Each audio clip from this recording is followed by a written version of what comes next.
All right. Good morning, everybody. Good afternoon, good evening, depending on where you're joining from.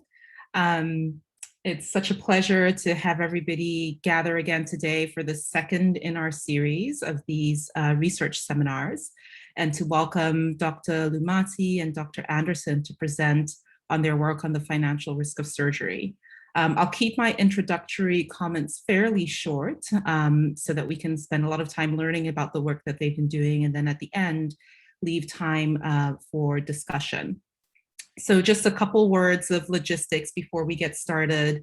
So the format of the speaker series will have both Dr. Lumati and Dr. Anderson give about 20 to 25-minute presentations, and then we'll have a full 30 minutes at the end for discussion. So if you have questions as they go along, you can put them in the chat or save them, and we will have time for them after both speakers have presented.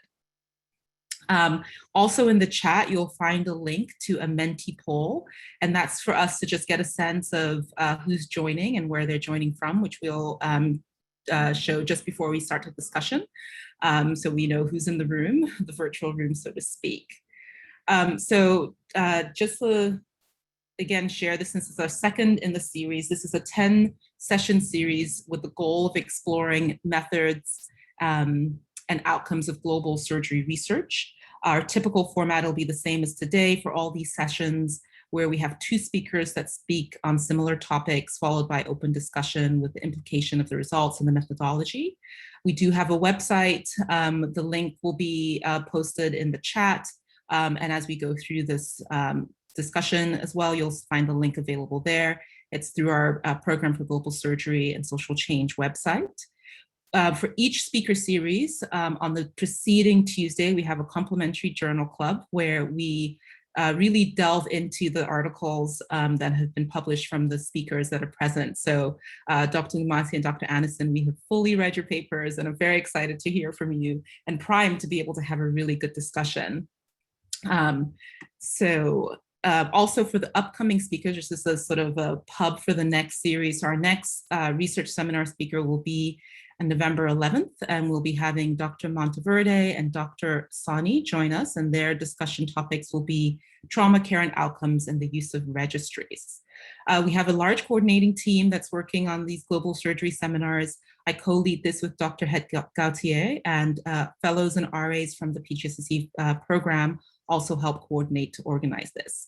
And there's the link, again, there for those who are joining, if you're interested in finding the videos of prior sessions, and then also to learn about the upcoming sessions.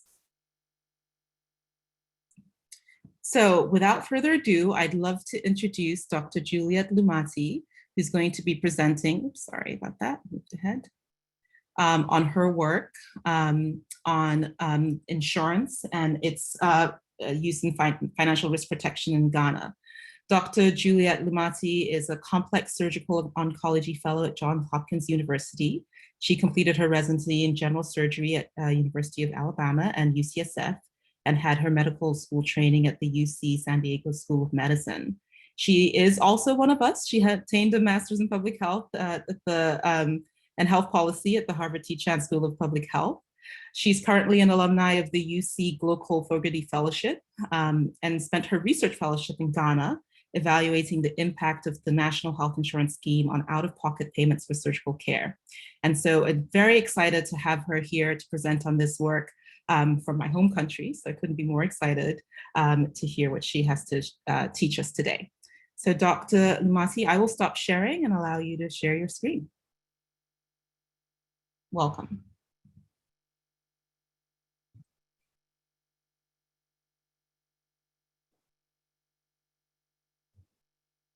Can you see my screen?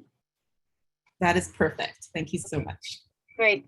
Thank you so much, Dr. Bolton, for your tremendous introduction. And really thank you guys, the PGSSC group, Dr. Gautier, for inviting me to share my work over the last 10 years, looking at this concept of healthcare financing for global surgery with a focus in Ghana. So the title of my talk, as you sort of described a bit, is evaluating the impact of health insurance and financial risk protection for surgical care, really specifically looking at a cost-based analysis of the Guinean National Health Insurance Scheme. This work was completed while I was a research fellow under the Global Fogarty Fellowship. I was mentored through UCSF as well as Co-Label Teaching Hospital. And as I mentioned earlier, I had the incredible opportunity of meeting Dr. Riviello as a medical student and who has continued to be in tremendous support and advocate and collaborator with this work, as well as Dr. Joel Wiseman, Dr. Samuel Lesion at Co-Label Teaching Hospital, as well as Dr. Hobart Harris. So my work was actually funded by the Fogarty International Center, as well as the Office of Research on Women's Health. And overall, I have no other financial disclosures to make.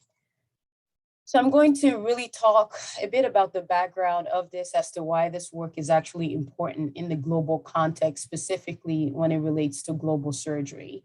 I'll talk a bit about the objectives of my study in Ghana. I'll highlight some of the key methods that were used in the study. I'll talk about some of the kind of results that we obtained, and then really leave you with some ideas about how we can sort of advance the agenda forward when it comes to research in this particular area of healthcare financing for surgery. So this box and these statements on this slide are not new to anyone on this call. It's estimated that about 808 million people suffer financial catastrophe as a result of seeking healthcare or paying for healthcare. And this is significant as more than 70% of the world's poorest population live in sub-Saharan Africa and Southeast Asia. And actually, the original study on this was published by Zhu et al. In 2007 that estimated that 150 million people face financial catastrophe. But Wagstaff actually did a 10-year analysis more recently published in the Lancet in 2018 that estimated this number to be about 800 million. And in 2015, as you all know, that the UN member states agreed to actually include, universal health coverage as a means to actually improve overall healthcare for countries all over the world. And universal health coverage really means access to essential services, but also services that reduce the risk of falling into poverty.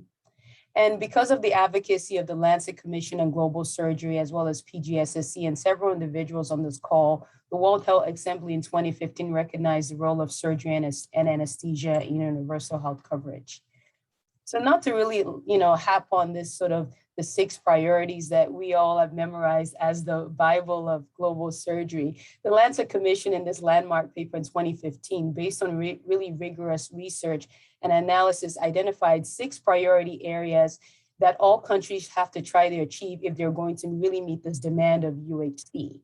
And really the last 2 areas, protection against impoverishing expenditure, as well as protection against catastrophic health expenditures, have really been a key area of mine, as in how is improving healthcare financing, reducing the number of people that are falling below the international poverty line. And the international poverty line currently right now is $2 per day.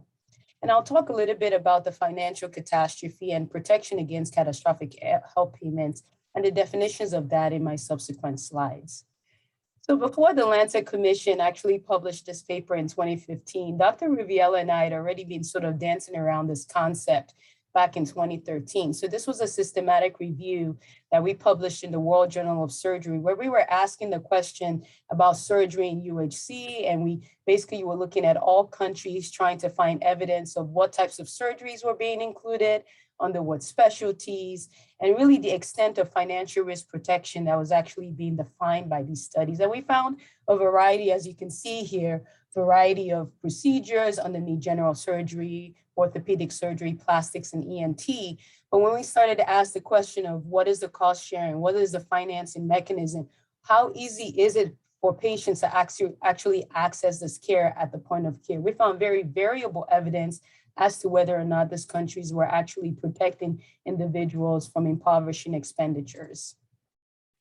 So this is really an interesting slide because it really looks at government spending on health as a percentage of the GDP, as well as out-of-pocket expenditures by country. And you can see that sub-Saharan Africa here, out-of-pocket expenditures are about 40% or 34% of total health expenditures. And they spend on average about 5% of their GDP on healthcare, compared to high-income countries where the out-of-pocket expenditures are about 13% of total health expenditures and spending close to 12% of the GDP in healthcare. And you can see here along this graph that there are countries such as Nigeria, Sudan, where majority of the expenditures for healthcare and out-of-pocket expenditures. And we know that spending for healthcare out of pocket is inequitable and puts people at risk for impoverishment because a lot of poor households cannot afford to pay directly out of pocket.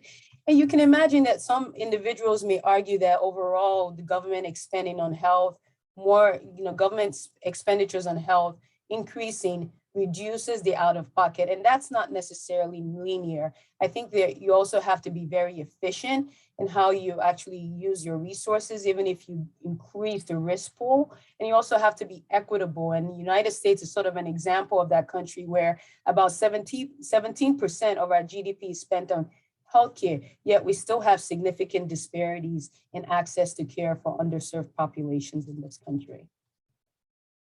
I'm going to use this terminology a lot, and I know Dr. Anderson will as well. And I think it's very important here to define what that really means. And really, catastrophic healthcare payments depend on households' payments for healthcare as well as households' resources. And so a healthcare expenditure is considered catastrophic if it actually exceeds the household's ability to pay. And that can be defined by looking at total expenditures, can be defined using household income, can be defined using household consumption. And the reason why it's important to look at these three areas is because income is not necessarily the most reliable marker of wealth, especially in more subsistence area. And so most of the health economists will try to look at different ways to actually define this so that we're equitable and capturing what it means for people that may not necessarily have formal income. So really the three thresholds that are typically described is if you're spending greater than 10% of your total household expenditures on healthcare, then that's considered catastrophic. Or if you're spending greater than 20% of the household income on healthcare, then that's considered catastrophic. Or after you've spent on food, whatever you have left, if you're spending greater than 40% of that on healthcare, then that's considered catastrophic. And all of this is really trying to get at this idea of that there is an opportunity cost to spending so much. Meaning if you're spending more on healthcare, you may not have as much money for education, transportation, sanitation, having a roof over your head. And then the important thing, when some of you actually do this analysis, you recognize that some people may actually forego care that exceeds their ability to pay. So very poor households overall have very low spending in general, and they may not necessarily spend anything on healthcare because they can't actually afford it and have prioritized food as well as other expenditures. So it's really important to keep this in mind as you read papers about this, really understanding what thresholds and definitions they're actually using and what are the advantages and disadvantages of using those thresholds. So that brings me to the experience of Ghana with universal health coverage. So Ghana is such a fantastic country. I actually came to Ghana for the first time as a fourth-year medical student on the sub-I rotation. I really just fell in love with the country. And over the last several years, I've continued to do work in Ghana. And really, Ghana is a very interesting country. It's a country of about 34 million people situated in the heart of West Africa. And it was actually the first country to gain its independence from British colonial rule in 1957. And with this actual independence came a lot of social reform in education, transportation, living. And actually the Guinean government passed this national health insurance scheme in 2003, really to be as a way or means to actually provide universal health coverage. So the NHIS is a government-sponsored insurance plan that's actually funded by the National Health Insurance Levy, which is a mandatory tax on all goods and services in the country. It's also funded by deductions, premiums, as well as registration fees, but about 70% of the funding comes from the National Health Insurance Levy. Now, analysis of the Guinean health insurance scheme has been quite praised and equitable. And this is because about 70% of the individuals that are enrolled in the insurance scheme are actually exempt from paying premiums. And these are pregnant women greater than the age of 70, less than 18. And so really they have tried to really push the equity frontier. And a lot of studies have looked at the affordability to pay of the premiums, and they're actually overall quite affordable to actually pay for enrollment. Now, in terms of what the actual NHIS covers, NHIS claims to cover about 95% of the disease condition afflicting Ghanaians, and actually include a variety of inpatient as well as outpatient services, also includes surgery. Now, in terms of the coverage of the insurance scheme, as of 2013, about 40% of individuals were actively enrolled in the insurance scheme, but overall, about 60% of the population has been enrolled at some point in time. And there are a lot of issues in terms of the difference between why people drop out of the scheme. Majority of the dropout we're seeing are actually in the youth, and I can talk about that in a different type of talk, but understand that there are issues with keeping people enrolled, though it's actually quite easy to enroll in the scheme. In terms of the analysis that's been done of the NHIS since 2003, it's been shown that there's a positive association with having insurance, improving access to maternal care, as well as reduction in maternal mortality. There's also been studies looking at increased utilization of health services with people that actually have insurance. But really, until I started looking at the stuff in Ghana, there had really been no studies actually published on the role of insurance in eliminating barriers to access to surgical care. So that brings me to my study. So before I started looking at surgery, I said, okay, fine. Since 2003 to 2017, what has been written about Ghana and out-of-pocket costs? And so we published the first systematic review looking at out-of-pocket expenditures and looking at whether NHIS in the last 15 years has made a difference in out-of-pocket. So we started with about 1,000 articles, and it ended up only being able to include 7 articles because we had very strict guidelines in terms of these articles actually using standardized measures of affordability, being very rigorous, and we only ended up with about 7 articles. But what we actually saw in these articles was that up to 18% of insured households in Ghana were still making catastrophic health payments for seeking care. And this is seeking things like hypertension management, malaria management, diabetes management. And a lot of the articles, the areas in which people struggled was in medicines, consultation fees, laboratory testing, and these things were actually defined as being significant barriers to care. Though a lot of these things, when you go to the NHIS website, it says that they are actually including this in the scheme. So really there's a disconnect between what the insurance says that it's providing and the reality of what the patients are actually experiencing. And what was actually quite disturbing about these 7 studies also is that these studies were actually conducted in very economically deprived areas in Ghana. And so that really brings me to sort of my study and kind of what we did in specifically asking the question for surgery. So these are the objectives of my study, which was really to describe the payments and amounts for general surgical conditions under the NHIS through a single institutional review.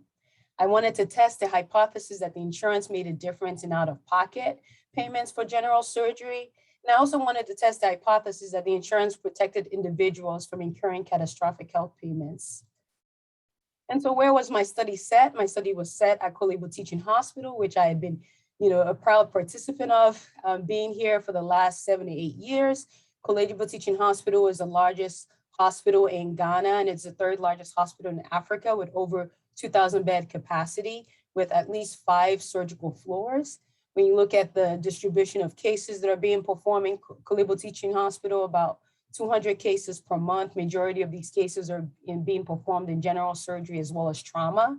And the most common operations being performed are a laparotomy, hernia repair, as well as appendectomy in general surgery. So I'm going to talk about my methods. This is just a picture of me. I actually was able to sign up for the insurance and access care with the NHIS.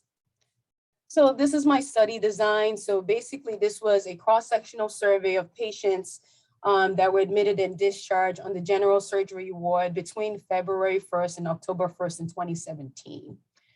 So we used 2 separate data sources. So to actually be able to understand the social demographics of our patient population, we had a structured questionnaire that include age, sex, ethnicity, birth region, occupation, employment status, household size, number of children. We actually administered the Ghana Demographic Health Survey, which was a very standardized measure of socioeconomic status. It included a lot of household wealth markers, such as, ownership of assets, household living conditions. I mean, this survey was pretty extensive, because we were asking questions about like what type of roof you had, what, do you have constant electricity? Because we wanted to make sure that we were not missing particular patient populations that may not necessarily be reflected when you just ask the basic questions about the occupation and as well as the employment. To actually be able to obtain the information regarding the cost of care, we did chart abstraction with trained research assistants where we actually took, we got the procedure fees, the diagnosis, we got all fees that were charged to the patient. And then just from experience of working at Kolebo Teaching Hospital, you realize that not everything is actually being captured in the chart. So we then actually interviewed the patients and collected their receipts for areas that were not actually being identified in the chart. From this, we were actually able to calculate the total cost. We stratified by insured versus uninsured. And then we also estimated indirect costs from transportation costs that we actually obtained from the patient interviews, as well as estimated lost wages that we obtained from the patient interviews. So these are sort of my key results from my study. So over this period of about 6 months, we had about 196 patients enrolled in our study. Majority of them were insured, about 65%, about 35% uninsured. And this is consistent with the information that we know because Accra overall had a general higher uptake of insurance. We found no major difference between the two groups in terms of the socioeconomic status. The mean household size was about 6. Number of children about 3. Majority of these individuals were traders. There was slightly a larger population of women in the insured group, but that did not reach statistical significance. And about 35% of individuals were unemployed at the time of the survey. When you look at the annual income by insurance status, not really a particularly big difference. Overall, about $2,000 was the sort of the estimated annual income. And this is pretty consistent with the per capita GDP of Ghana. When we started looking at the out-of-pocket payments by insurance status for all procedures, so this is just a representatives of the procedures, you see that on average, if you had a laparotomy or appendectomy or a hernia repair, you paid about $600 to $700. If you didn't require an operation, so conservative management for a small bowel obstruction or something that didn't need to go to the operating room, you paid less, about $133. When we started looking at the difference between the insured and the uninsured, you can see that we're starting to see some differences. So on average, the NHIS patients paid about $203 out of pocket. The uninsured paid about $600. So bottom line is the uninsured paid 3 times more than the insured in terms of out-of-pocket payments. And that shouldn't be surprising if the insurance is actually working. So this is a very busy slide, but I'm going to bring your attention down here to this red box where I started to ask the question specifically about the risk for financial catastrophe and comparing that actually between the insured as well as the uninsured. And then we were testing the 3 thresholds looking at the income. So greater than 20% of the income, greater than 10% of total health expenditures, or after you've spent on food, whatever you have left, spending greater than 40% on out of pocket as considered catastrophic. And now you can see here that about 63% of the patients that had NHIS will risk financial catastrophe compared to 83%. And this was at the income level. And same thing when you look at the subsistence level, and then when you look at the total health expenditure level, close to 87% of the patients that had NHIS were risking financial catastrophe based on this. So this was really the significant and surprising finding because before this, when we looked at the systematic review, we found about 20%, but yet in this population, a significant number of patients that have the insurance are still risking financial catastrophe. So really, what were some of the conclusions from my study? Although the insurance reduces the out-of-pocket payments for surgical care, we found a 3 times difference between insured and uninsured. We still find that out-of-pocket expenditures for surgery at Kolebo Teaching Hospital are catastrophic for more than 60% of individuals. And so what are some of the policy recommendations? One, I think definitely getting insurance. I mean, so for some of my patients, about 140% of their income they were going to spend on surgery, which is clearly not correct, right? They're probably borrowing or liquidating assets to actually be able to afford to care. So really enrolling in some type of insurance and hospital-specific strategies to actually gather and engage individuals to enroll at the point of care. Also, the proportion of the cost that was being covered for surgical care was too low in my study, and I didn't show that in the results. Of the total cost, only about 40% of that was being paid for by the NHIS. So patients were 60% of the remainder cost the patients actually had to pay for out of pocket. So 40% is really too low, especially for people that are very poor to be able to actually afford. The other thing too is sort of mean testing at the point of care to really identify individual gaps in coverage. You know, it's not a one size fit all, and maybe there's a way in which you can stratify it and figure out how, you know, individuals' ability to pay. And I think that the NHIS is sort of like, you know, you get the NHIS, you come in, you have a certain amount, the NHIS reimburses the institutions based on the DRG, but there has to be a sort of grade scale to realize that there's some people that probably need a little bit more assistance in being able to pay the difference in that. And there was no accommodation for that. And then lastly, really addressing ancillary services that are actually critical to the provision of surgical care.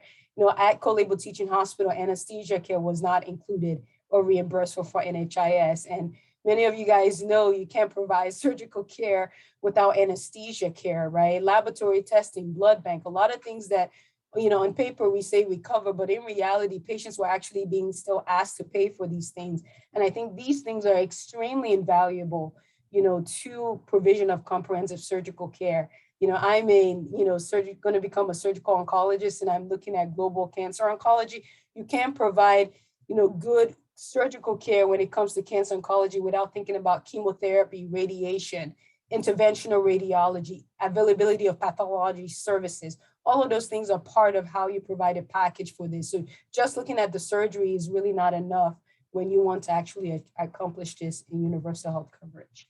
So once you find something, you have to advocate. So these are pictures of me over the year where I was, you know, speaking on this. I gave a grand rounds talk to my department because you'd be very surprised. And this is not just in Ghana, but even in the United States, we really don't have an idea of how much it costs our patients when they access care or when we write medications. So really being able to present this work in front of our department to really engage them in understanding what the experience that the patients actually have with NHIS was actually quite rewarding for me. I also presented at the Ghanaian Physicians and College of Surgeons Conference. I attended the West African College of Surgeons Conference, and really my goal and my role was to really be able to bring this work locally, not to end up at ACS or somewhere else, but really to bring it to the people that are actually going to be impacted and to really stimulate the excitement for understanding the barriers that patients face when it comes to seeking surgical care. So where am I now? I'm a busy fellow, but I'm still thinking about this topic like I have been over the last 10 years. So this was a paper that Dr. Riviello and I published this year where we sort of were asking the same, like, okay, we found this in Ghana. What are we seeing in other countries? And, you know, it's not shocking and unique to Ghana, right? A paper that came out of Rwanda looking at patients that were admitted for peritonitis found about 13% of patients would risk financial catastrophe, and Rwanda's overall had one of the highest insurance rates of all countries in sub-Saharan Africa. And when they actually added indirect costs, they found about 77% of patients risking financial catastrophe. Same thing in Malawi. A study came out of Malawi looking at hernia repair, and it was literally owing $10 put about 90% of the individuals that are in the study into financial catastrophe. And then same thing with Uganda, which Dr. Anderson is going to talk about. We're finding that we're still finding patients, despite being told that they have free care at the government hospital, despite being told that they have an insurance card and they can seek care, they're still paying for services that should be included. So this is really a major barrier to universal health coverage that I think we need to be addressing. So these are some recommendations that I have for further investigation. And if anyone's thinking about doing this work, and I learned this the hard way in many ways, but you really have to understand the benefit design and the package. What are they actually including? Is it a fee for service? Is it a DRG-based payment model? Is it capitated? Really understand the benefit design and what the patients are actually supposed to be getting. Because I'll tell you, even for NHIS, when I was doing my interviews and talking to patients, some people don't really understand what the NHIS is supposed to be doing. And that's part of the reason why some of the patients were dropping out of the insurance scheme. You have to analyze costs from the patient's perspective. Do not go to the administrator and say, oh, how much do you think the patients are actually asked to pay?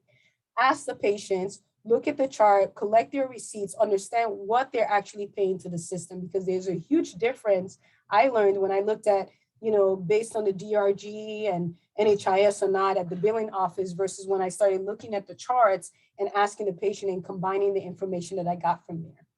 You have to standardize your measures of affordability.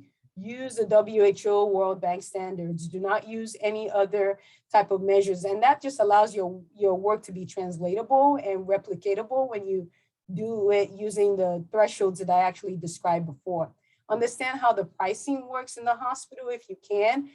I co-label the prices on the reimbursement rates had not been reviewed in the last 7 years. And actually some of the providers say we prefer patients to pay out of pocket because it takes NHIS 9 months to reimburse, and they have not changed their reimbursement rates in the last 7 years. So that's really incredibly important if you're going to do a study to understand that particular barrier, especially when you start to see that difference in out of pocket, especially for the insured people. Understand how patients are being enrolled. Is there means testing? At what point are they being, engaged in the insurance scheme? Understand the political priorities in the countries may not always align with health systems priorities. So it's really important for you to know who your advocates for this type of work is in that setting. And lastly, know your limitations. I had a lot of limitations, and I'll talk about, we never did any longitudinal follow-up, which I think is extremely invaluable. We know it's not a one-off upfront cost, right? If people are still not working after surgery, there are costs that are actually still being associated with that episode of care. And actually, there's a study that we're looking to start in Nigeria that's going to try to address some of this actually for cancer patients over a 12-month period. We didn't collect costs associated with delaying care or foregone care. We were interviewing people that got surgery in the hospital. What about the people that never showed up for surgery? That's important too. We didn't take into account complication or readmission rates.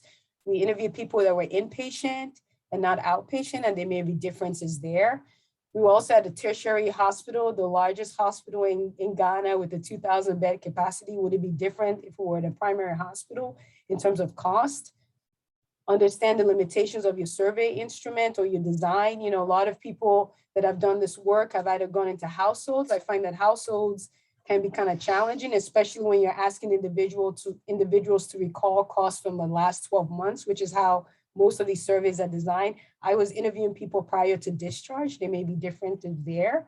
And especially for the number of costs, I had 44 categories of costs that the patients would be in charge. I couldn't imagine if I waited 12 months, if they would even remember or have receipts and have the information for things outside of the chart. And then lastly, the whole point of finding this difference is to be able to create intervention studies. We need more studies looking at how do we bundle payment? What are some of the criteria for intervention? Where do we need to intervene? And my study was very easy. Increase the proportion of costs covered, address anesthesia fees, capture the costs in the chart, but in other areas, it may be more challenging to design this. So we really need more studies looking at interventions to reduce the out-of-pocket payments for individuals. So it's taken a village. As Dr. Gautier asked me where exactly I am right now, these are all the institutions that have been just invaluable to my training today, and all of the individuals that have just been, incredible mentor and support for this work. I'd like to thank Dr. Riviello, Dr. Joel Wiseman for their incredible support through CSPH as we've been thinking about this for the last 10 years, as well as my local mentors, Dr. Esion at Kolebu Teaching Hospital, who was my chief resident when I was a medical student and became my co-investigator in this work. Really, thank you so much for your incredible support, and really thank you guys for listening to my talk, and I'll take any questions. Thank you. Thank you so much, Dr. Lumasi. We're actually going to hold on questions until after Dr. Anderson has presented, but thank you so much. We definitely are gathering the questions for you, and hope to have a very rich discussion after we hear from our next speaker. So let me just share my screen again and introduce Dr. Anderson. So up next, actually, before we start the next talk, I just want to say we are posting in the chat a link to a Menti poll, and that is just to understand who we have in the room. So just where people are calling in from, who this seminar is reaching, and we'll share that information just before we start a discussion. So just look out in the chat, and if you can go to that link and quickly identify where you're coming from. So thank you again, Dr. Lumati. And next up, we have Dr. Anderson. Dr. Anderson is a trauma surgeon at Brigham and Women's Hospital. He did his training at the Massachusetts General Hospital and LA County Hospital, and also was a prior fellow of the program for global surgery and social change when he spent some time in Uganda. He's currently faculty at the program for global surgery and social change and has research interests that focus on surgical education and capacity building in Rwanda. He's also faculty at the Center of Surgery and Public Health, where he works on the social determinants of trauma and long-term outcomes for trauma patients. And he's going to be presenting to us on research that he did in Uganda on out-of-pocket payments for surgery. So thank you so much for joining us, Dr. Anderson, and I will stop sharing and let you take the ropes. Great, thank you for that introduction. Let me share my screen here. So my name is Jeff Anderson. Thank you for that introduction, and thanks for the chance to speak to you all today. I think that you guys have had a little bit of a master's course so far in healthcare financing between the Journal Club, the fantastic talk by John Scott earlier, and then Dr. Lumati. This is going to be a very similar study. What I'm going to be presenting is some research that I did while I was a fellow. I'm currently faculty at PGSSC. When I was a fellow, I worked on a few projects, and this is one of the ones in Uganda. I think that because we're going to be talking a lot about methods, I'll talk a little bit about the kind of logistics of getting this type of work done at the end. But I'll start off with just the work itself. And I think it's useful to just set up the talk by discussing the why it was undertaken and the situation that I was in as a fellow when I went to Uganda. So this was 2015. I spent the first year of my fellowship as working on the Lancet Commission of Global Surgeries, based out of Boston. We published our findings. We presented to the world. Everybody was excited. There was a lot of outputs from the Lancet Commission. And two of the major things that were pushed out of that effort were national surgical planning. And a lot of the fellows, so a lot of the fellows in the PGSSC worked on that, and a lot of you are still working on that today.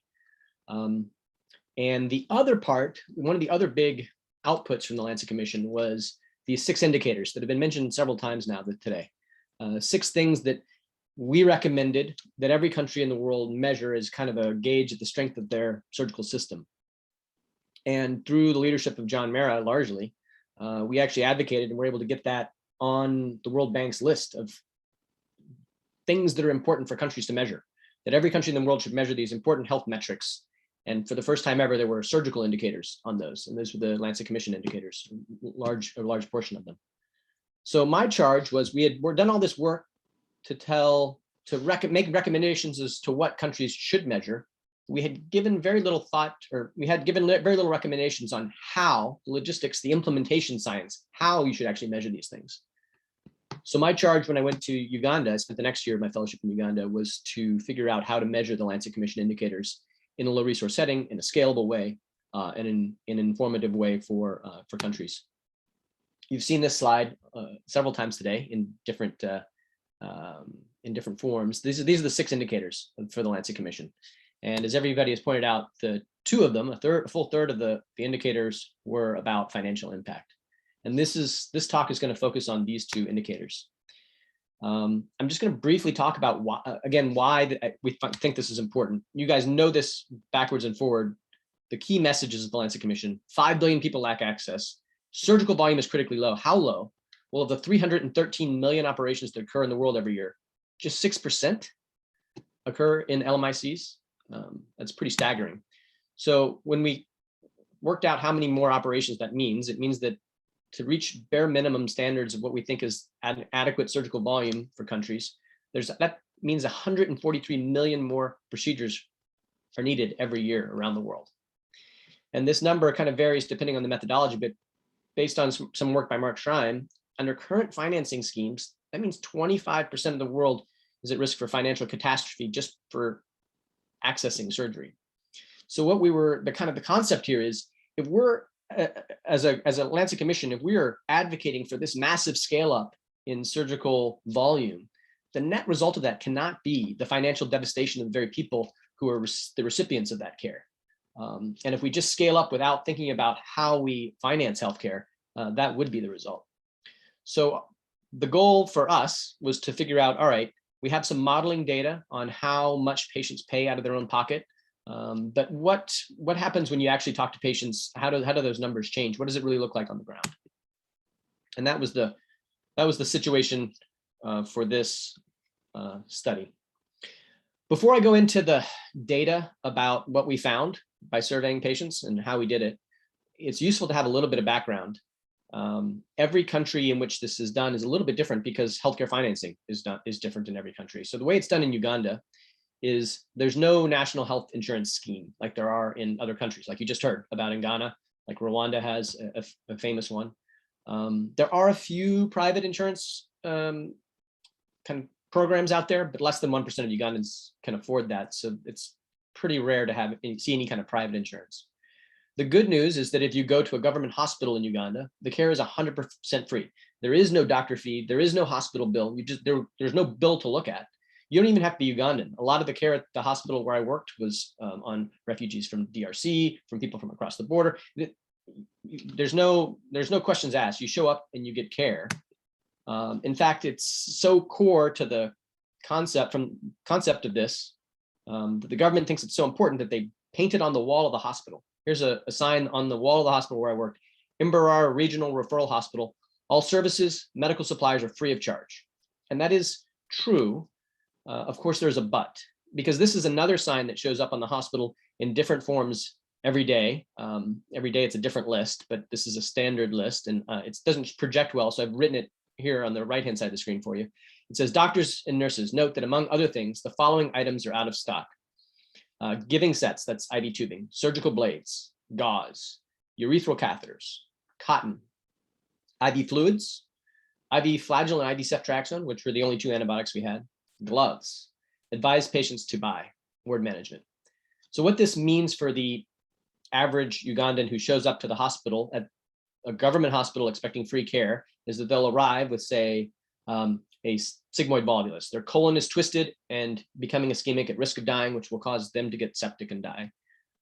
When that patient shows up in severe pain, we first go to their loved one and say, here's a list of the things we need to treat your loved one.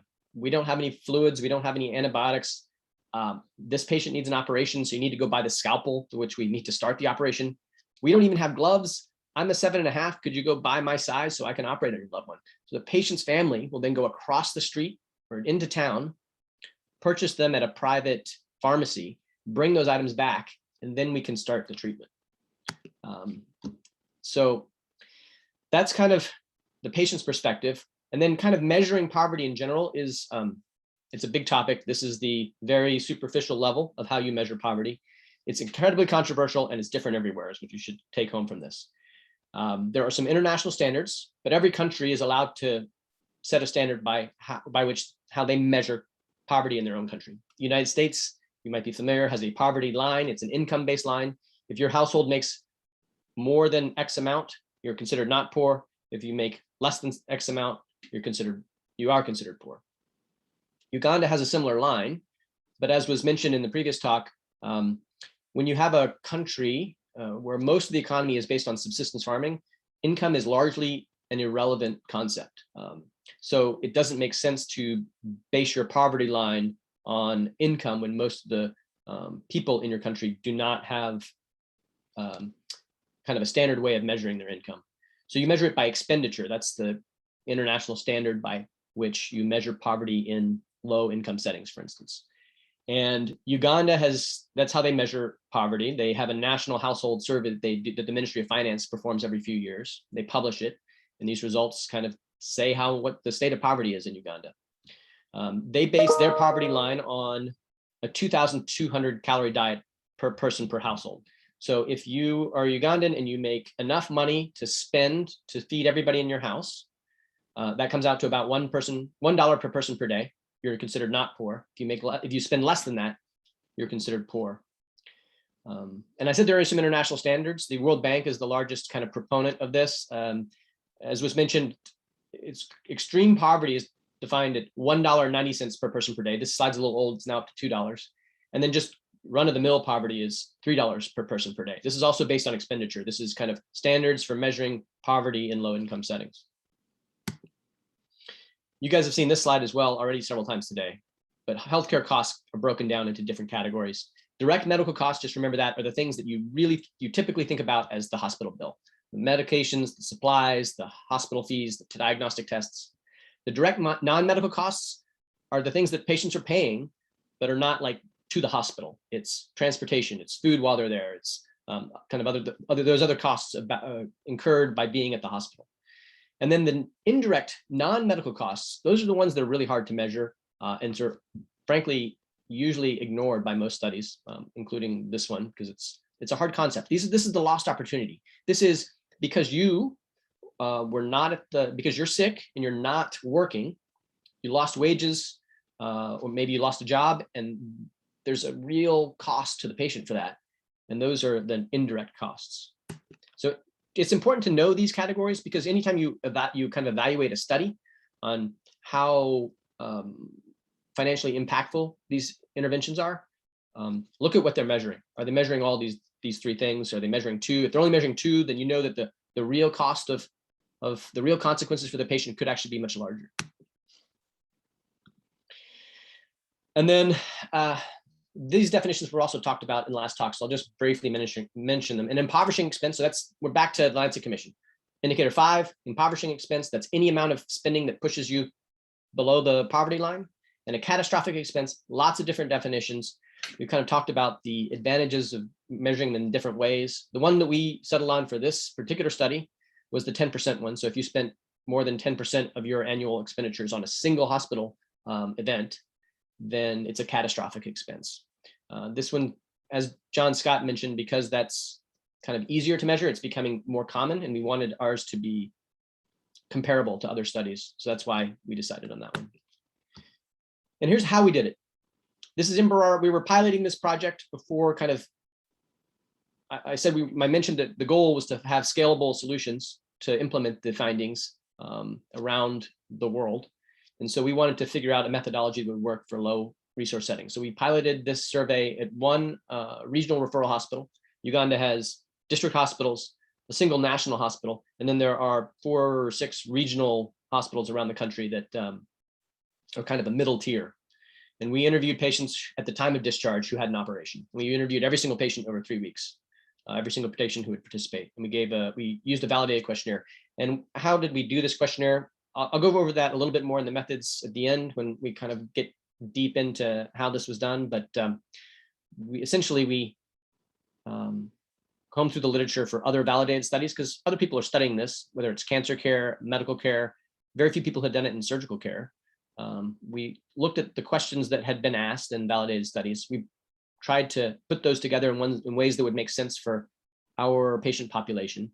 And then we kind of did a Delphi process by which we interviewed doctors, nurses, patients, other stakeholders about what they thought. And we got feedback as to questions to eliminate, questions to add.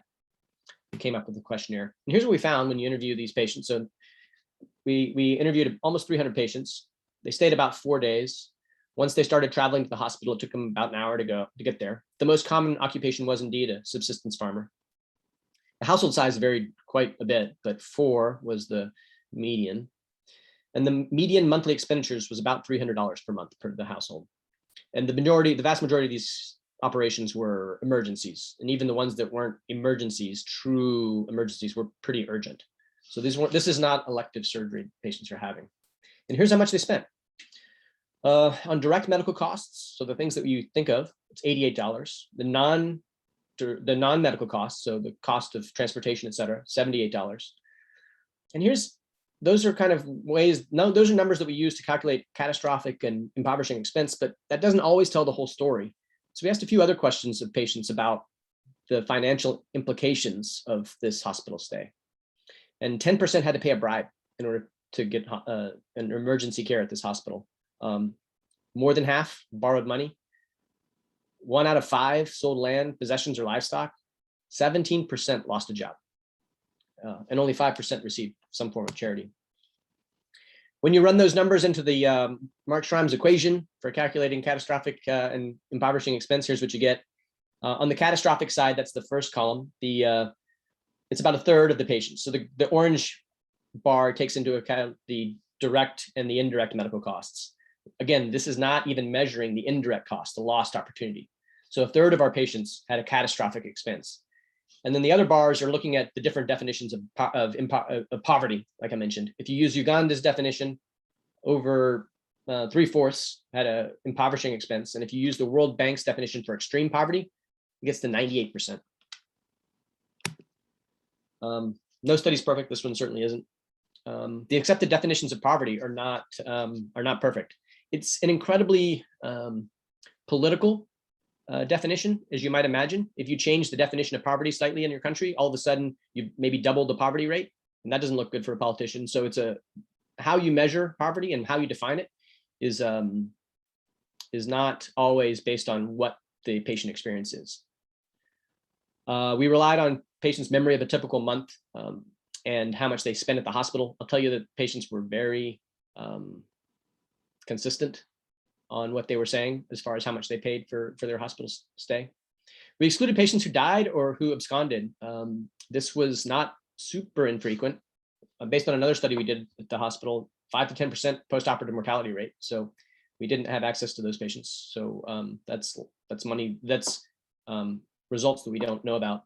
And as was mentioned before, the disadvantage of doing a survey of patients who are discharged from the hospital is you exclude patients who the barriers were so high for them to seek care in the first place that they didn't even try. And so the take homes from this study, for me anyway, were that despite free care, Ugandans spent a significant amount of money out of their own pockets, even at a free government hospital. And 70 to 98% are impoverished. Third, experience an economic catastrophe. So that accessing surgery, while life-saving, because these are emergency operations, can be economically devastating. And the real audience for this talk is not y'all. It's this is an advocacy piece. These are data for the Ministry of Health and the Ministry of Finance, because these are data that they need to be aware of when they're talking about designing financial risk protections for the population. So that's the project. Bethany asked me also to kind of talk a little bit about the nuts and bolts of how you accomplish work like this. So I will briefly. And the short answer is it takes a team. Here was mine. You could see a picture of a slightly younger me as a PGSSC fellow on the left side of the screen. And then Linka on the right side of the screen was our PGSSC RA. And then next to Linka is Peter. He's Peter Kaima is currently a pediatric surgeon in Uganda, or training to be a pediatric surgeon. He was a general surgery resident at the time, and he was our local champion. I worked together with him on innumerable projects, keen research mind. And then the rest of the folks in this picture were our research associates or research assistants. They were doing a lot of the data collection on the ground in the hospital, interviewing patients.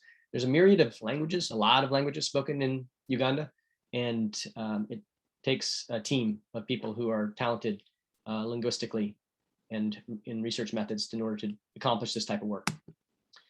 Funding is always interesting to everybody, so I'll speak about it as someone who knows nothing about funding, because I didn't really get any good grants. I was not savvy enough at that time to know how to apply for and get the big grants, so I just applied for all the little ones. And the secret to the little ones is it's a one-page application. And then if you get it, and I think you have a decently chance of getting it because I was not savvy in my my one pager yet kept getting these grants. So over 1 year, I got $30,000 in small grants. There's no tax and there's no administrative burden. They kind of just give you the money and say, accomplish good things with it. And so I tried to be a good steward of that.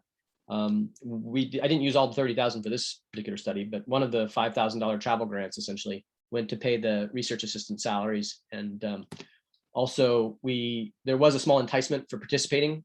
I will say that we had a 98% participation rate in the surveys. Part of it, we gave a bar of soap, which was kind of a standard in Uganda for participation in research. But part of it, but the bigger part, I think, was that when we asked Ugandans, when we said, this is what we want to learn about, they were very keen to tell us exactly how much they had to pay at the hospital that says everything's free on the wall. So that was helpful. Just the IRB, how that process works when you do this type of work. We got our IRB through Boston Children's Hospital, but Uganda also has a multi-tier IRB, which takes a while. There's a hospital one, there's a university one, there's a national one. So you go through all those processes. And then the politics of doing work like this. I showed you a slide about 10% of the patients paying a bribe, and that could be controversial. Luckily, I wasn't doing this work alone. This was, like I said, a team. I showed you the research assistants, but the bigger team, the more important players, honestly, were, and the people who really helped facilitate and allowed this work to get done were the heads of departments for OBGYN, for surgery, for anesthesia, and for ENT. And I had a great relationship with them, and they were incredibly helpful, incredibly insightful, and wanted this story told. They wanted the Ministry of Health, Ministry of Finance to be aware of these data so that changes could be made. And then finally, the tool, I spoke about how we did it. You can find it on the Lancet Commission on Global Surgery website. People know, I think, about the INSOAP template and about the surgical assessment tool that others have done fantastic work to develop. If you click on the indicator 5 and 6, you'll get the tool that our team developed. I think it's a good tool. My only advice is that it is context specific. I think it's a good framework is what I should say. And then it should be adapted to the setting in which it is administered. So it works really well for government hospitals in Uganda. If you want to do it at a place where there's a big public insurance scheme, like in Rwanda, I think you need to add a question or two. So that's just my advice for kind of conducting this type of research. And that's the kind of the majority of what I wanted to talk to you. I hope that you've learned a lot today about the financial consequences that patients experience for undergoing largely emergency surgical care. Thank you guys for letting me talk, and I look forward to your questions. Thank you so much, Dr. Anderson. Really wonderful presentation, and thank you again to Dr. Lumasi, also a wonderful presentation.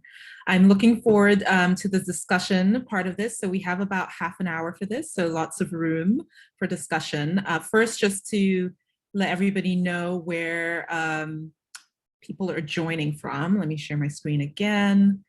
So we have people literally from around the world. We don't have the exact numbers, but as you can see here, we're reaching the far corners of the world. We have all continents represented, I guess, except Antarctica, which is great. And so we really want to invite the audience members, it's no longer an audience at this point. Now we're all participants to join in discussion. Since we do have such a good diversity of participation from across the world, we want to be able to hear the views of people from around the world, hear the questions from people around the world. No question is too small, no question is too big. Please don't feel that this is reserved for people at certain stages in their career. Everybody is welcome to speak up. We can collect questions in the chat and then take it from there. And I'm going to take the speaker prerogative and ask a question of both of our speakers to begin with, and then open it up to the rest of the group. So please, as I'm asking these questions, please start to put in the questions in the chat. People can also just speak up and ask them on their own. So, I think both Dr. Lumasi and Dr. Anderson, you both mentioned the importance of taking these findings and using them to influence change, using them to influence policy recommendations. And so I guess I'm curious as to how you have seen or have not seen your findings get implemented or changed. And Dr. Lumasi, you had very specific recommendations that could be made at the level of Kolebu, recommendations to the Ministry of Health of Ghana. Dr. Anderson, you mentioned that the results are really for the Ministry of Health and Ministry of Finance. Have you felt that your work has reached their ears? And if so, have you seen any changes as a result? And if not, how might we achieve that in the future? So either one of you could go first.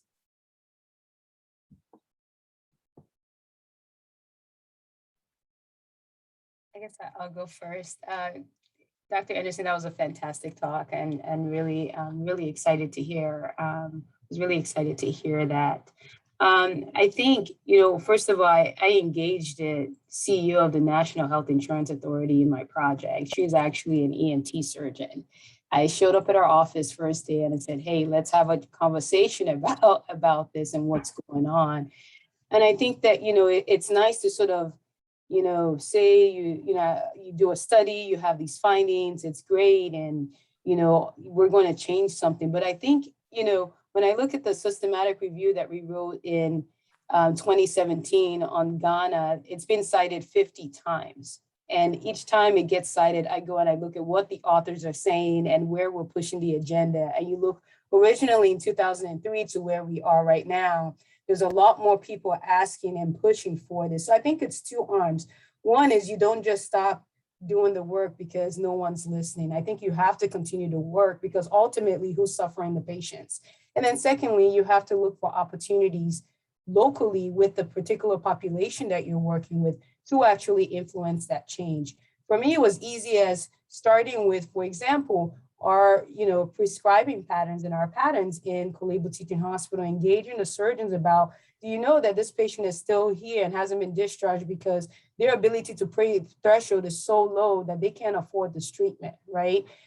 Making the individuals that are actually practicing and caring for these patients aware of what the actual specific challenges are, I think is invaluable because one, I think it really brings that perspective, the holistic perspective on understanding what those barriers are, and then really also pose them to a point where they can actually advocate at meetings such as WAS, as going to NHIA and engaging NHIA. So for me, being able to collaborate with the National Health Insurance Authority, and we actually wrote like some review perspective, and she actually, recently published something about the challenges of the Ghanaian National Health Insurance Scheme. The folks at the World Bank, I was meeting with people at the World Bank who are actually doing cost review of how much you're paying hospitals over the last 5 to 6 years.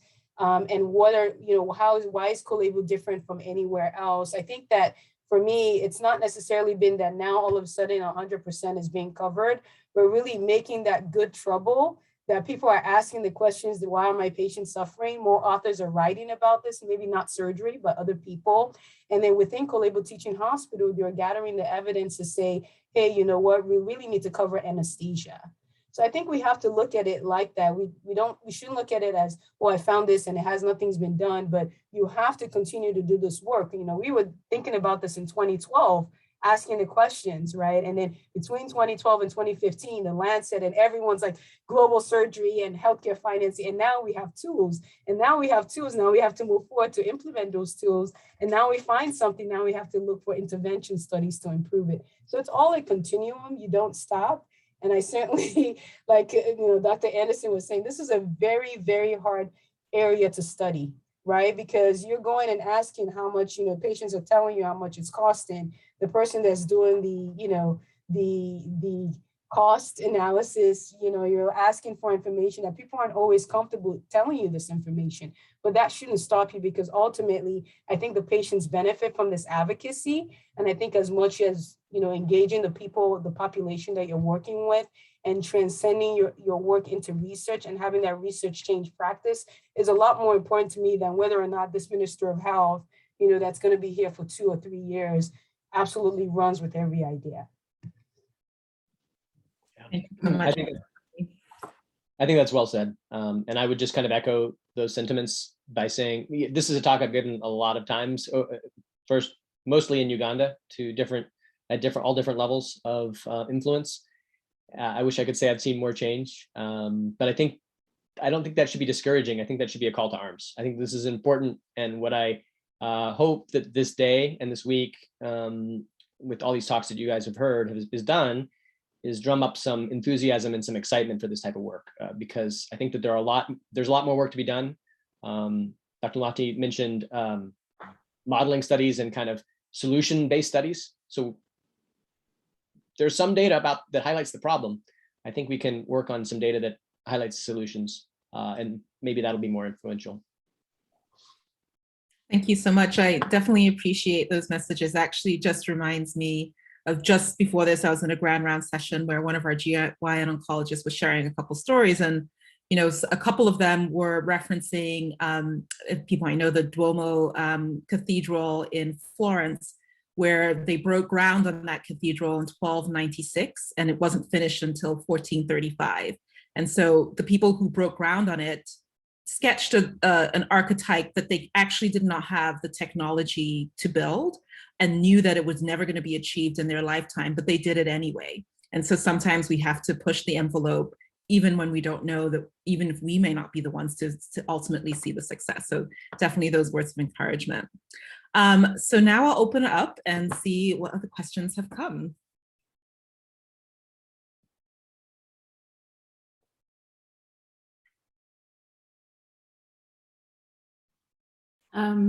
Thank you so much, Dr. Lamonti, Dr. Anderson. That was an incredible talk. And I guess just to follow up on the conversation regarding this monumental task and continuing the momentum and doing all of the work. One thing that sort of stood out to me in reading both of your papers was the amount of patients that were undergoing life-saving procedures. And I think both of your study populations capture communities that we need to focus on and understand how, as we work to increase access, this isn't coming, as Dr. Anderson said, at the detriment of their financial stability. So I was wondering, in parallel to the task that you guys have challenged us to, do you have any ideas on how we can engage in the populations that aren't captured by these studies, as in the patients that are not even interacting with the healthcare system at all in fear of these catastrophic health expenditures, and what sort of research methods, whether it's advocacy, et cetera, engagement in local ministries of health, that we can also push forward to capture those populations that we're not even beginning to scratch the surface of. That's a fantastic question. I think,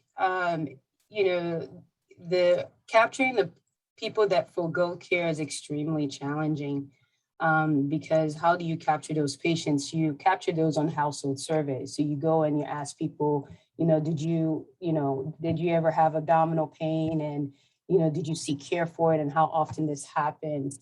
I think insurance is one of the best ways for healthcare financing. We saw in Ghana that, there's some moral hazard issues, but people that had insurance were seeking care more often. Now, whether or not they were getting the care, that's a very different question.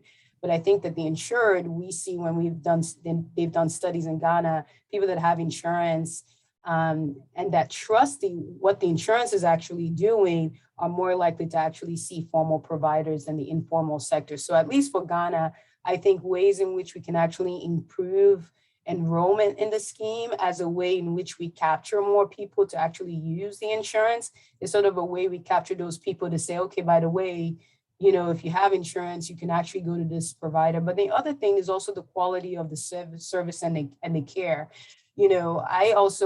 My survey was so comprehensive. I actually didn't publish all of the results. We asked some of the questions about, are you borrowing? Why didn't you re-enroll are you going to re-enroll in the insurance scheme? Or what are the perceived barriers to using NHIS? And some of the patients were saying were paying out of pocket were people that had NHIS, but didn't want to use it because they said it doesn't work. So as you're enrolling in a scheme, you have to create an environment where people understand the quality of the services that are being provided by the scheme. So I think it goes to arms where I believe insurance and enrollment and insurance is a way to capture people, and also making it very easy to enroll. NHIS, they exempt a lot of individuals. So really the enrollment, all the people that have done the equity studies, looking at the different quantiles of wealth, show that the premiums and the registrations are not the issue with the insurance, is what they actually get when they get there. So I think you have to focus on two arms, enrolling more people, but also guaranteeing a basic service or package that they feel like that they trust that's going to work and is going to encourage them to continue to seek care using their health insurance. Yeah, I think that's a great point. I think that the advantage of getting the insurance companies or programs, if they're not companies involved, is that they have their own data collection mechanisms, right? And so what's been presented is two researchers doing kind of the hard work of doing individual studies of asking patients. the goal long-term to reach a larger population is not to have individual researchers asking people each time. It's to incorporate this into existing systems. So if you have if you partner with health insurance companies or governments that already do things like the national household surveys, and you can bring them these data and say, this is an important issue. We have to get, a critical mass of data from work like Dr. Lamati's done.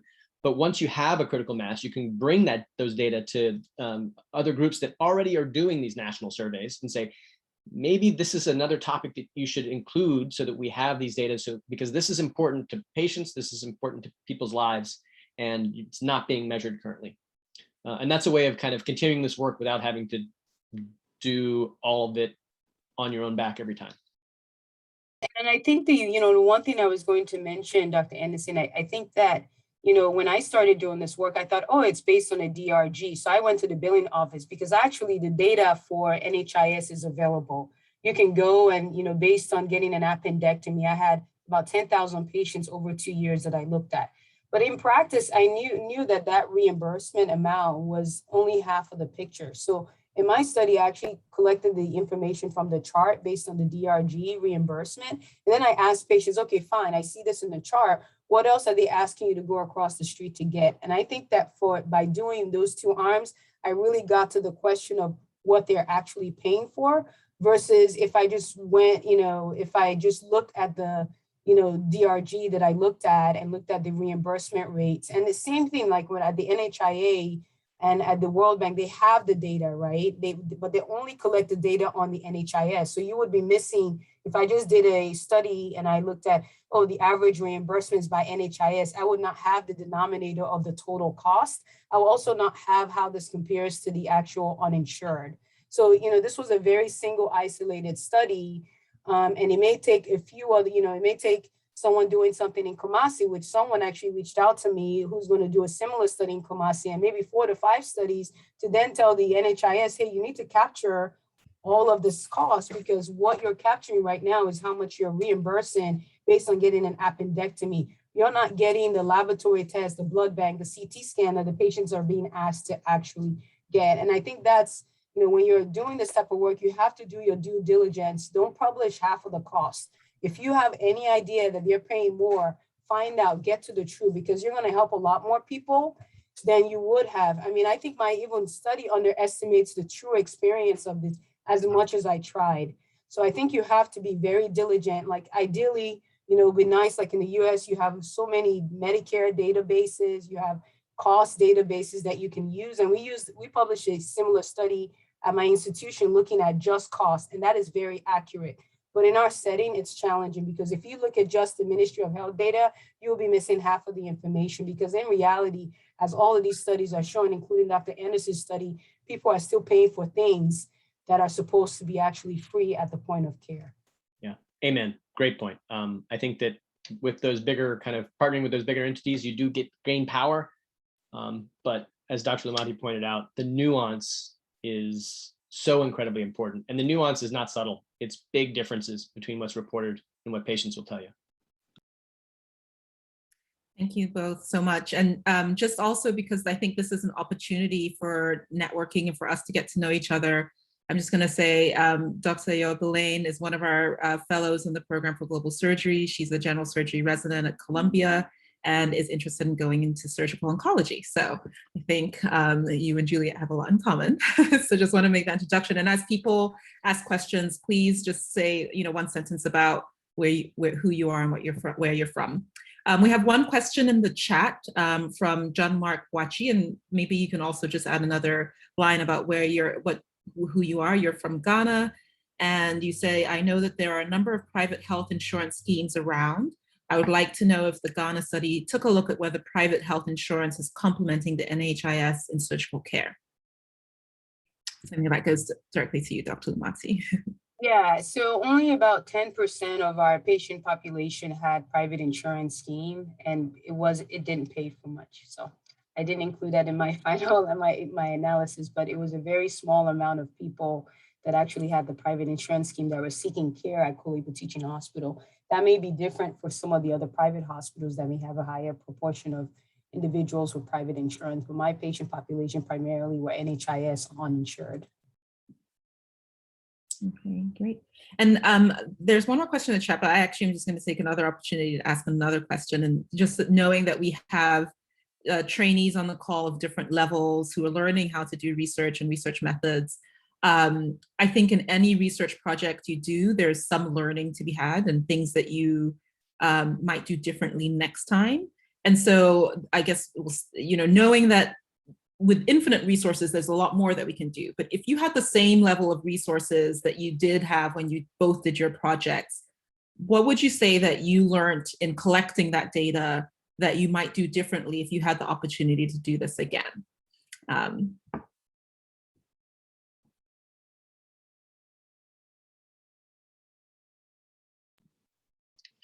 Yeah, that's a fantastic question. I mean, so much, so many things that I don't know how to like encapsulate it, other than to say, I think that I'll stress the importance of piloting something. You go through this process of, you work really hard. You research all the literature, you come up with like a survey instrument, for instance, you interview about, you go through a Delphi process, you think you have it perfect. And then your hubris is shown when you actually start to implement it on real life patients. So I think starting with a pilot is a great way to craft and hone those skills, so that when you do roll it out on a larger scale, you just have a better result, a more accurate representation of the data you're trying to gain. I'll start with that.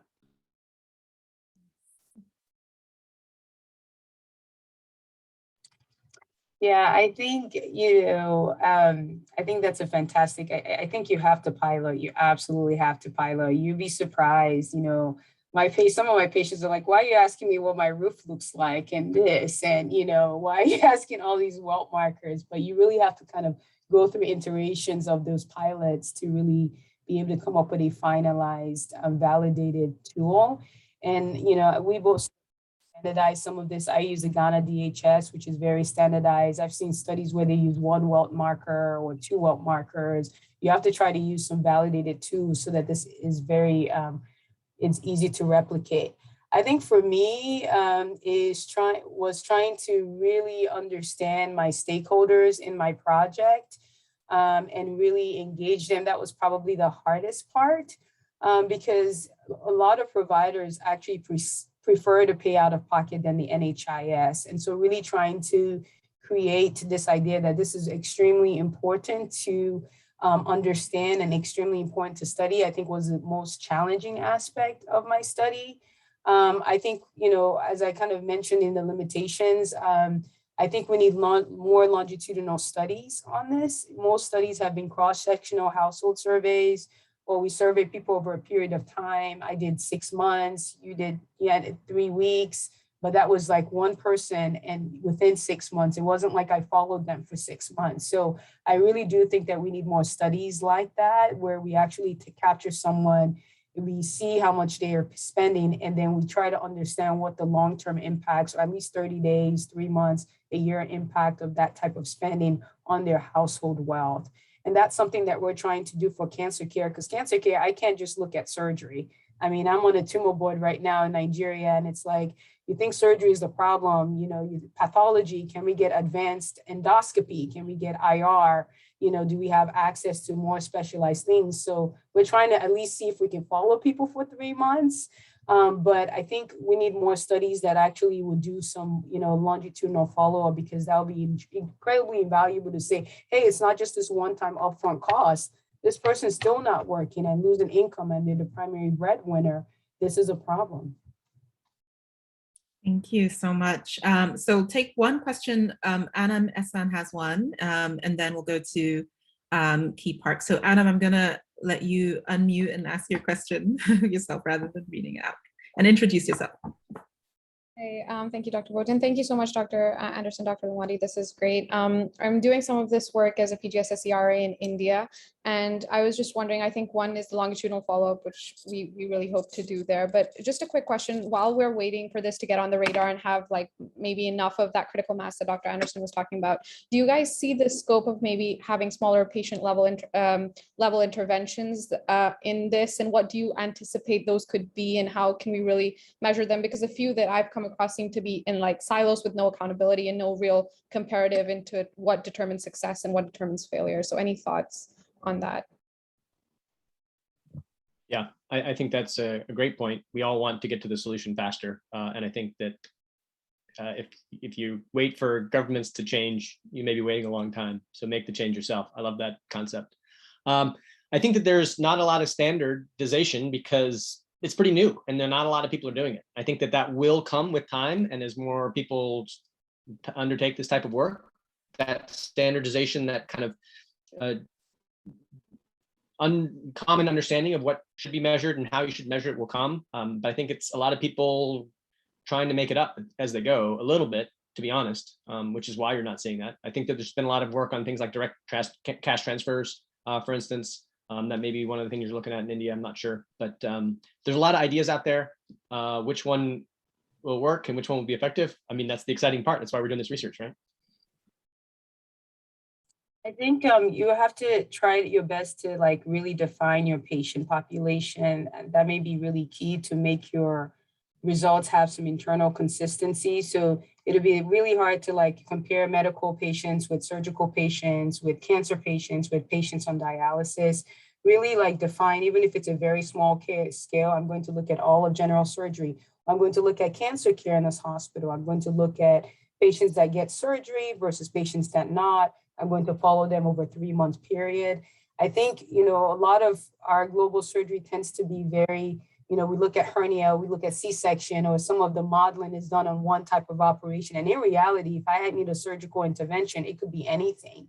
So find ways when you're starting a study like this to reduce the heterogeneity in your patient population, because your cost may be different, and really try to find a very, as much as you can. If you're looking at all patients that come in with appendectomy, or you're looking at a specific care category, it's more valuable for you, because then your cost data will maybe different for looking at, like if I looked at all of general surgery and trauma, it may be very difficult in my study to really understand what part of this is it an ortho fixation fracture cost versus not. And actually we started a very small pilot looking at trauma, and actually found that NHIS covered more for trauma than general surgery, which is very different too.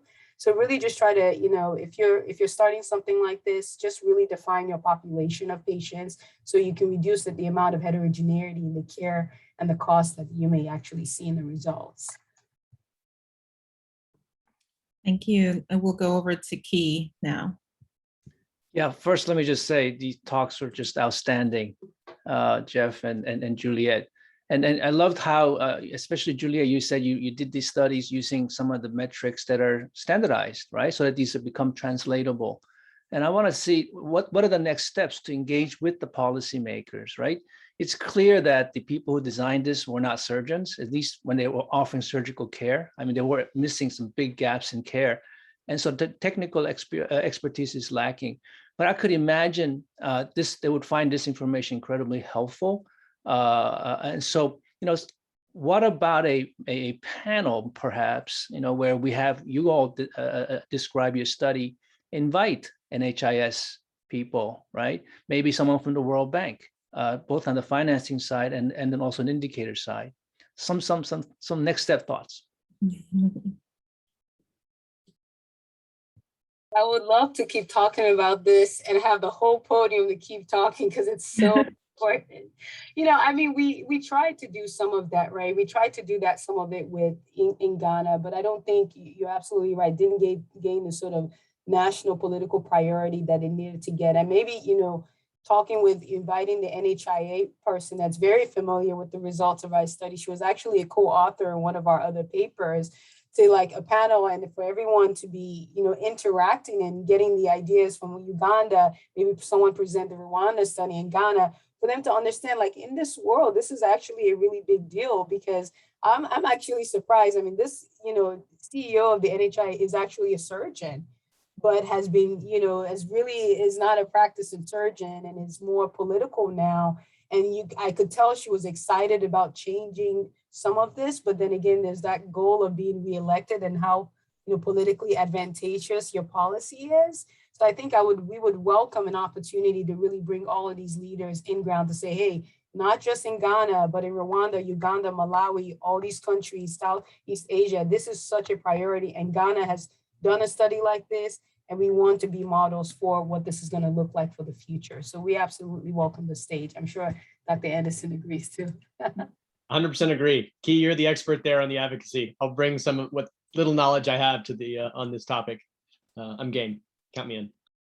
I love that idea. I think there's learning for everyone, right? And so like as you bring in different people from different countries, you can learn from Ghana's system, you can learn from Rwanda's system. I also think from our perspective, then it'd be interesting to hear from the CEO of NIHS, right? Like what are the challenges that they face and what are the decision points that they're facing when they decide, is it that they just forgot about anesthesia?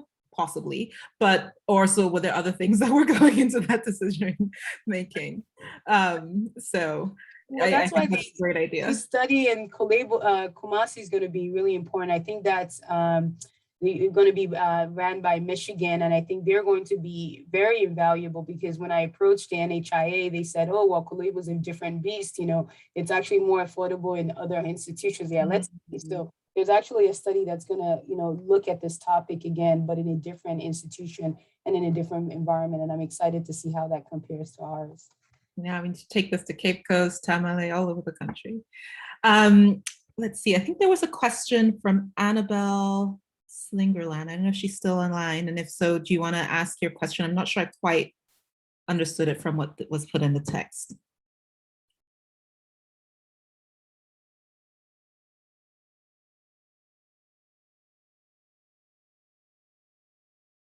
And you're on mute, Annabelle.